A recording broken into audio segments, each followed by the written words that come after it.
সুপ্রিয় শিক্ষার্থীবৃন্দ, আজ আমি তোমাদেরকে এসএসসি ক্লাসের আইসিটি বইয়ের পঞ্চম অধ্যায় থেকে দুটো এমসিকিউ দেখাবো। একটি এমসিকিউ দেখাবো, সেটি হলো ব্রেক ব্যবহার করে কিভাবে আমরা একটা এমসিকিউর উত্তর দিতে পারি। সেই এমসিকিউটা এখন দেখাতে যাচ্ছি। দেখো, তাই আমি এমসিকিউটা এখানে লিখছি, ইন্টিজার আই, এবারে আমরা লিখব ফর I equal to হলো 3,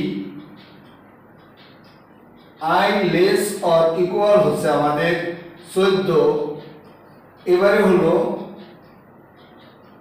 I equal to I plus 2, এবারে হলো একটি সেকেন্ড ব্র্যাকেট দিলাম, এবারে লিখলাম প্রিন্টেড, এখানে লিখলাম পাপ্পা ইনভার্টেড কমা এই ব্র্যাকেট সেমিকোলন। এবারে আমরা লিখলাম ইফ আই ইকুয়াল টু আমাদের এখানে লিখলাম আমরা 7, এবারে লেখার পরে আমরা এখানে লিখলাম ব্রেক, এই ব্রেক দিয়ে এখন সেকেন্ড ব্র্যাকেট কমপ্লিট করলাম। এখানে প্রশ্নটি হলো আমাদের পাপ্পা শব্দটি কতবার প্রদর্শিত হবে, এ হলো আমাদের প্রশ্ন। তো আমাদের দেখো, এই যে পাপ্পা শব্দটি কতবার প্রদর্শিত হবে ও প্রথম কম্পিউটার কিভাবে করে। তো দেখো, প্রথমে সে এই আই এর ফার্স্ট অপারেশনে আই এর মান 3, এই মানটি প্রথম এখানে বসবে। এখানে বসার পরে 14 প্রশ্ন করবে যে এই 3 তুমি কি আমার চেয়ে ছোট, বা হ্যাঁ তোমার চেয়ে আমি ছোট। যদি তুমি ছোট হও তাহলে আমার যে এই যে শর্ত দেয়া আছে এই শর্তের কাছে গিয়ে দেখো এই শর্তের সাথে তোমার মিলে যায় কিনা।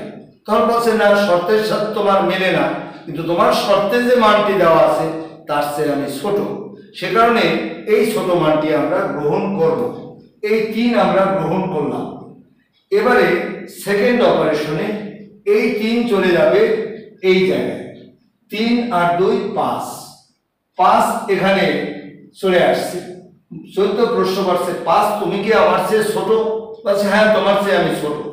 যদি তুমি ছোট হও তাহলে আমার এই শর্তের কাছে চলে যাও। তো শর্তের কাছে এসে দেখে 7 হচ্ছে 5-এর চেয়ে বড়, তখন বলছে যে আমার সাথে তার সাথে মেলে না, তার চেয়ে আমি ছোট। তাহলে যদি তুমি ছোট হও তাহলে তোমাকে গ্রহণযোগ্য তুমি, এই 5 গ্রহণ করা হবে। থার্ড অপারেশনে এই 5 আবার এখানে বসলো, 5 আর 2 7, এই 7 এখানে আসলো। 14 প্রশ্ন করলো তুমি কি আমার চেয়ে ছোট, বলছে হ্যাঁ তোমার চেয়ে ছোট। যদি তুমি ছোট হও তাহলে আমার এই শর্তের কাছে চলে যাও। এই শর্তের কাছে এসে দেখে 7-এর সাথে 7 একদম মিলে গেছে। তাহলে 7-এর সাথে 7 যখন মিলে গেছে তখন সে তার কার্য ব্রেক করে দিয়েছে। যত সময় না মিল খেয়েছে তত সময় কিন্তু সে আর ব্রেক করেনি।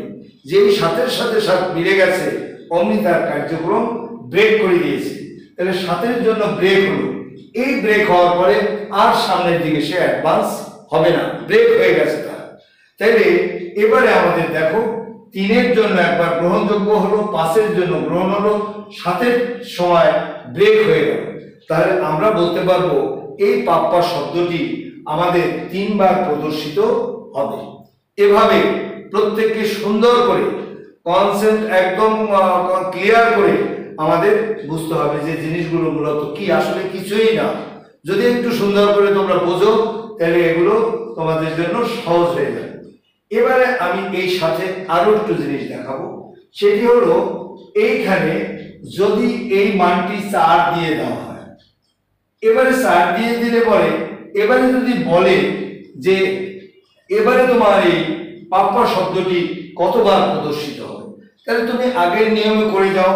এই 4 এখানে বসলো, 14-এর চেয়ে 4 ছোট, এর সাথে মিলতেছে না, তাহলে না মিললে 4-এর জন্য একবার প্রদর্শিত হবে পাপ্পা। সেকেন্ড টাইমে এই 4 চলে যাবে এখানে, 4 আর 2 6, 6 আসছে এখানে, 14 এর চেয়ে 6 ছোট, 6 কে পাঠিয়ে দিল ওর কাছে, সাথে সাথে 6 মিলতেছে না, তাহলে 6 এর জন্য আরেকবার আমাদের হবে 6 গ্রহণযোগ্য। এবারে 6 চলে গেল এখানে, তাহলে 6 এখানে চলে গেলে 6 আর 2 8, 8 এখানে চলে আসছে। 14 জিজ্ঞেস করছে তুমি কি ছোট, বলছে হ্যাঁ ছোট, তাহলে তুমি আমার ওই শর্তের কাছে গিয়ে দেখো। তো শর্তের সাথে এখানে মিলতেছে না, যদি মিলে যেত তাহলে ব্রেক হতো, যেহেতু মিলেনি সেহেতু ওই 8 আমাদের গ্রহণযোগ্য হবে। এবারে 8 চলে যাবে এখানে, আবার 8 আর 2 10, 10 চলে আসছে এখানে। 14 বলছে 10 তুমি কি ছোট, বলছে হ্যাঁ ছোট, তাহলে ছোট হলে তুমি আমার শর্তের কাছে যাও, গিয়ে দেখে শর্তের সাথে মিলতেছে না, শর্ত হলো তার চেয়ে ছোট, তো বলছে ছোট হলে তুমি গ্রহণযোগ্য। এই তাহলে 8 আর 2 10 গ্রহণযোগ্য হলো। 10 চলে গেল, আবার এখানে 10 আর 2 12, আবার এখানে আসছে 14 চেয়ে সে 12 ছোট, এখানে এসে দেখে ওর সাথে ও তার চেয়েও ছোট, সুতরাং 14 12 গ্রহণযোগ্য।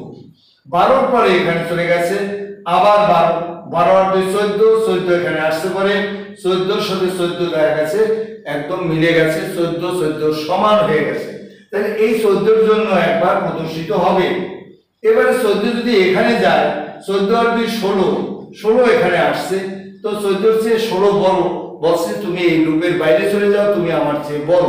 সুতরাং আমাদের এবারে পাপ্পা শব্দটি 1 2 3 4 5 6 6 বার প্রদর্শিত হবে।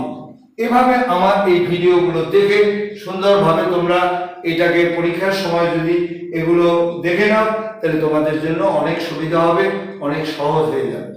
তো আমরা এইভাবে যদি এই জায়গায়, এবারে আমি আর একটা ভিডিওতে সময় বেশি হয়ে যাচ্ছে, তো সকলকে অনেক ধন্যবাদ। আমার ভিডিও ভালো লাগলে এটাকে লাইক এবং সাবস্ক্রাইব করবেন।